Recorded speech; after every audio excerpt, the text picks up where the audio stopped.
Buen día, estudiante del octavo A, estudiante del octavo B.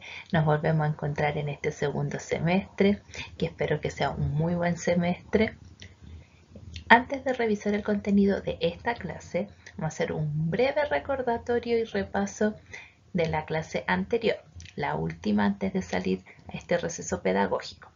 Para ello, observa la imagen y mentalmente, o si quieres hacia la cámara, responde con cuál de estas tres palabras asociarías la imagen. ¿Con la palabra estructura, con la palabra función o con la palabra básica? Veamos cuál sería la respuesta esperada. Función. Esa era la respuesta esperada para esta imagen. ¿Qué respondiste tú? Espero que haya sido esa, y si era otra, bueno, lo recordaremos. Y en esta segunda imagen, ¿con cuál de estas tres palabras asociarías la imagen que representa una parte de los intestinos? La respuesta esperada era estructura. Y por último, ¿con cuál de estas tres palabras asociarías lo que está representado en la imagen? Previamente preguntar, ¿qué está representado en esta imagen? Lo que estás observando son bacterias. Estos soufflés morados son bacterias. Ya podrías más o menos intuir cuál sería la respuesta esperada. Básica. Las imágenes anteriores y las preguntas estaban relacionadas con el concepto de célula. Antes del receso pedagógico comenzamos con la nueva unidad que se relaciona con la célula.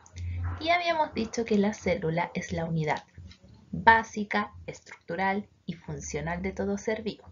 ¿Qué significa esto? Que la célula sea la unidad básica es lo mínimo para la existencia de un ser vivo. Que la célula sea la unidad estructural permite que se formen otras estructuras. En el caso de los seres humanos, formar el tejido nervioso, que luego formará órganos y luego formará los sistemas. Y que la célula sea la unidad funcional de todo ser vivo está relacionado al cumplimiento de funciones. En la primera imagen observaste tres tipos de células musculares. Una de estas células musculares tiene la función de que tú puedas contraer tu brazo, correr, moverte. La célula muscular lisa tiene relación con que se realicen ciertas funciones en tu organismo. Ejemplo, en el sistema digestivo, que cuando tú ingieres el alimento, ese alimento pueda llegar al intestino delgado, pasando por el esófago, el estómago. Ahora iremos a la segunda clase relacionada a esta unidad de la célula.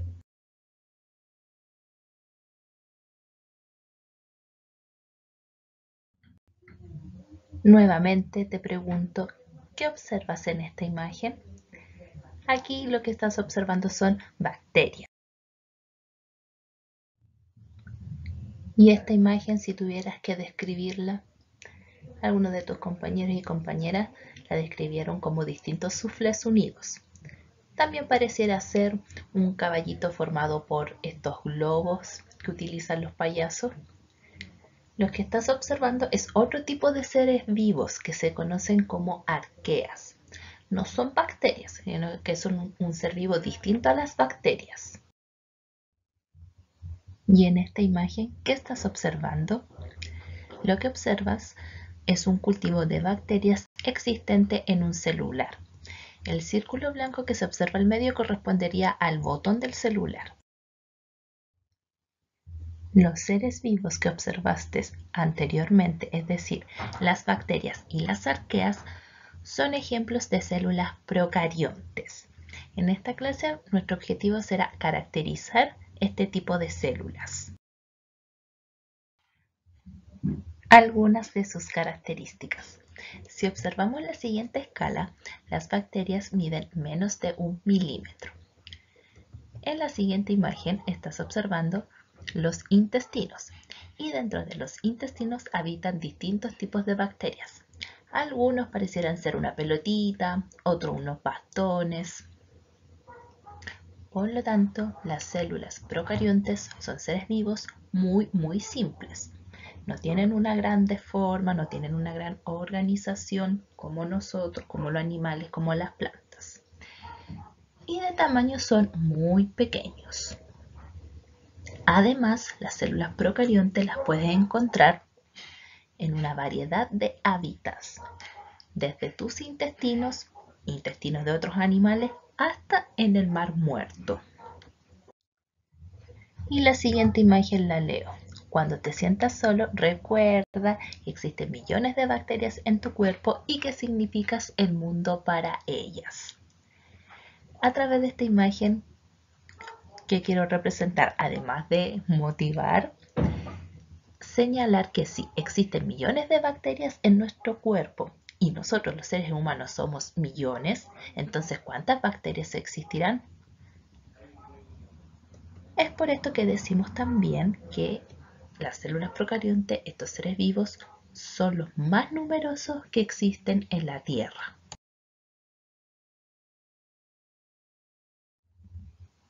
Entonces, células procariontes, ejemplos de células procariontes, tenemos las bacterias y las arqueas. Bacterias, bastante conocidas, fácil de identificar. En el caso de las arqueas, donde encuentro en los intestinos de la vaca. Las arqueas en los intestinos de la vaca participan en la formación de un gas que se llama metano. Esto solo como dato anecdótico. ¿Qué estás observando en esta imagen? En la imagen lo que estás observando es el ADN. Esta sustancia contiene toda la información genética, como será el color de tu cabello, de tus ojos, incluso las enfermedades que eventualmente podrías padecer. Ahora, si observamos el ADN de estas bacterias, que es un ejemplo de célula procarionte, ¿tiene la misma forma que el ADN observado en la imagen anterior? En este caso, este ADN parecieran ser dos cordeles que tienen formas más circulares que como estas dos cadenas que se cruzan. En las células procariontes es así como se presenta el ADN, como de una forma más circular que cruzada.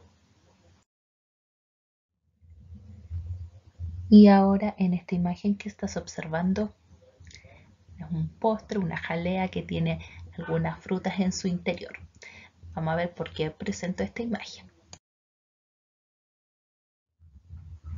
Las células procariontes tienen una estructura que se denomina citoplasma. El citoplasma es una sustancia en la que se encuentran inmersas las estructuras de la célula.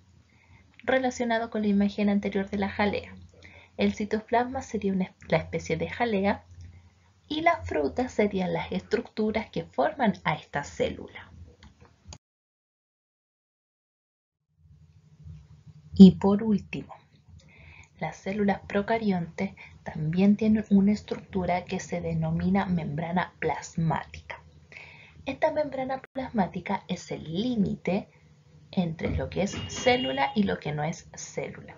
Por eso aparece esta imagen de la franja roja con blanca, para limitar lo que está dentro de lo que está fuera.